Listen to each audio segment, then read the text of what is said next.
اعزائي المشاهدين، اداء مشرف ابهر العالم العربي وافريقيا والعالم كله. معنا كابتن محمد ابو تريكه. كابتن محمد ابو تريكه، الف مبروك، اداء هايل ابهرته العالم. يعني الحمد لله طبعا ان انت تكسب ايطاليا ببطل كاس عالم النسخه الاخيره، ده حاجه شرف لمنتخب مصر وشرف يا رب نكون فرحنا للشعب المصري اللي الكره دلوقتي حاليا بتسعده.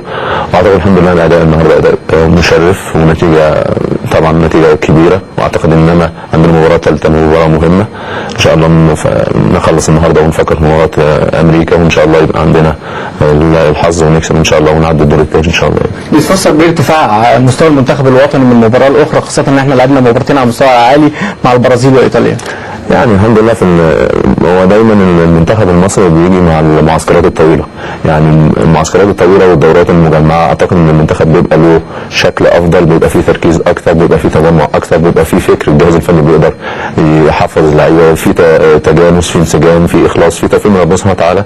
ده اهم حاجه. اعتقد ان النهارده الحمد لله اداء كويس، واهم حاجه ان ما كانش فيه خوف من الفرق الكبيره، سواء كنا بنلعب البرازيل او ايطاليا. كان الحمد لله في شخصيه للعيبه، في اداء، في روح. اعتقد ان احنا حملنا نفسنا مسؤوليه اكبر الفتره الجايه. اعتقد ان شاء الله يكون عند حسن ظن الناس، واتمنى ان احنا في حاله تشاؤم في حاله في مجموعتنا في تصفيات كاس العالم. اعتقد ان ان شاء الله يبقى المباراه دي تدينا دفعه، يبقى عندنا ثقه في المباريات الجايه في التصفيات، ويبقى حلمنا ان احنا نوصل لكاس عالم، لان من الامانه الجيل ده والفرقه دي حرام ان هي ما توصلش كاس عالم، انما الكوره ما بتعترفش الا بالمجهود. وخير دليل النهارده كمان الحمد لله كان في توفيق من عند ربنا سبحانه وتعالى. هل بالفعل بيرتفع اداء مستوى المنتخب الوطني في المعسكرات المغلقه طبعا انا زي ما قلت يمكن احد الاسباب ان الدورات المجمعه والفتره اللي بيبقى فيها المنتخب قريب من بعض، بيبقى فيه تجمع زي ما بقول لك، بيبقى فيه فرصه للجهاز الفني ان هو يحفظ اللعيبه، بيبقى فيه تجانس، فيه انسجام، يعني بيبقى فيه حريه اكثر للعيبه، بيبقى فيه تفاهم. اعتقد ان يعني الحمد لله دليل 2008 في غانا، ودليل كاس القارات موجود حاليا في جنوب افريقيا. فاعتقد بيبقى ده دور كبير وتوفيق ربنا سبحانه وتعالى. كلمنا عن مسابقه ابو تريكه الدينيه.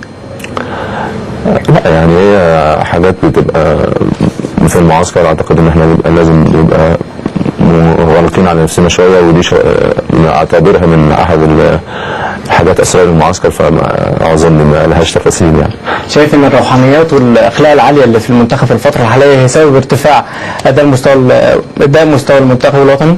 يعني الحمد لله طبعا، يعني بيبقى في حب وفي اخلاص وفي تفاني وفي توفيق من ربنا سبحانه وتعالى. يعني الناس بتخلص وفي شغل بيتعمل، فاعتقد ان ربنا سبحانه وتعالى ان الله لا يضيع اجر من احسن عمل. فالحمد لله المجموعه الموجوده حاليا على اعلى مستوى، سواء من الناحيه الفنيه سواء من الناحيه السلوكيه. اعتقد الحمد لله ان انت ربنا سبحانه وتعالى بيحط لك اختبارات، فانت لازم تبقى على قدر المسؤوليه ولازم تتعلم. واعتقد ان احنا الحمد لله قفلنا على نفسنا كويس الفتره اللي فاتت، وعرفنا اخطائنا، وعرفنا ان الكوره ما بتديش الا اللي بيديها ويتعب. واعتقد ان زي ما بقول الماتشين الاخرى اكبر دليل على كده. مباراه امريكا من وجهه نظرك وشايف حظوظنا ايه في التاهل للدور الثاني؟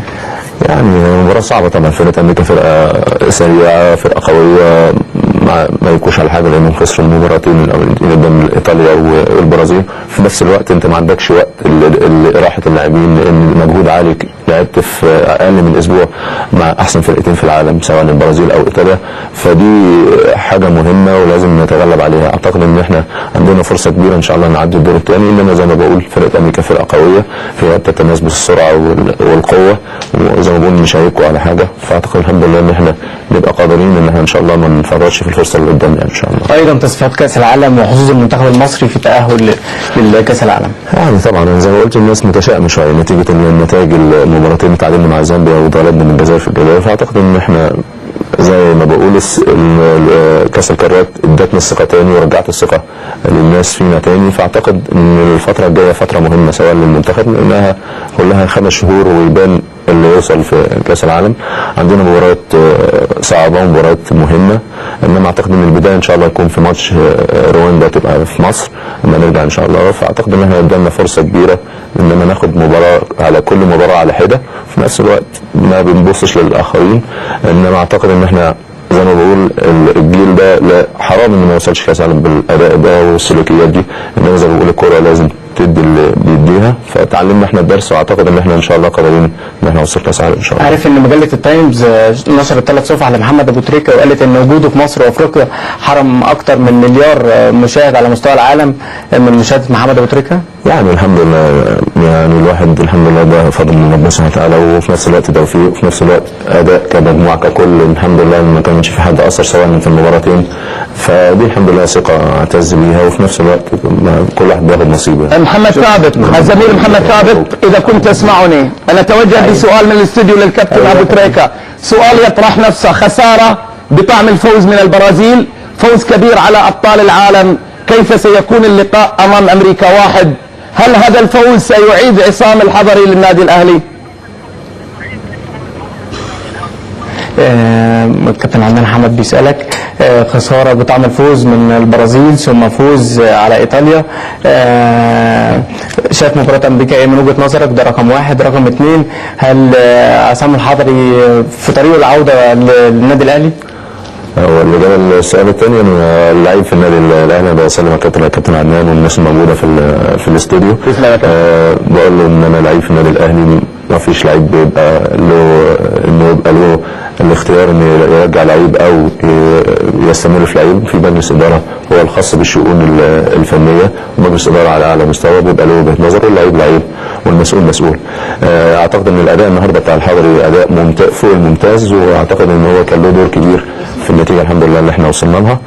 وفي نفس الوقت زي ما بقول ان احنا الحمد لله منتخب مصر بيحب يلعب قدام الفرق الكبيره، الفرق اللي بتلعب كوره وبيبقى فيه مساحات، بتبقى فيه حريه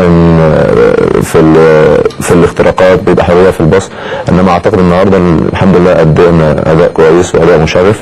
وانما الاصعب انا بقول مباراه امريكا لسببين مهمين، زي ما قلت فرقه امريكا فرقه قويه، فرقه فيها سرعه وفيها قوه. في نفس الوقت المسافه ما بين الماتشين ايطاليا وامريكا، ان انت تلعب اقل من اسبوع تلعب احسن فرقتين في العالم سواء البرازيل او ايطاليا، فده بياخد من مجهود اللعيب، فدي صعوبه اخرى هتواجه الجهاز الفني وهتواجه اللاعبين، لان الفتره قليله، فتره المسافه ما بين المباراتين. انما اعتقد ان احنا عندنا الحافز وعندنا المسؤوليه ان شاء الله ان احنا نوصل للدور الثاني.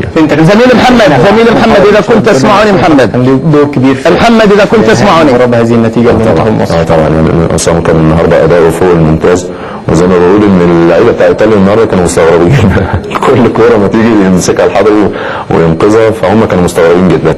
فالحمد لله كان في توفيق من عند ربنا سبحانه وتعالى. شكرا يا كابتن. زميل محمد اذا كنت تسمعني في هذه اللحظات سريع على الاستوديو التحليلي وزميل عدنان. محمد اذا كنت تسمعني، هل تسمعني؟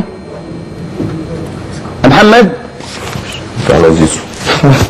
على ما يبدو فقدنا الاتصال، كانت هناك مزيد من الاسئله حقيقه.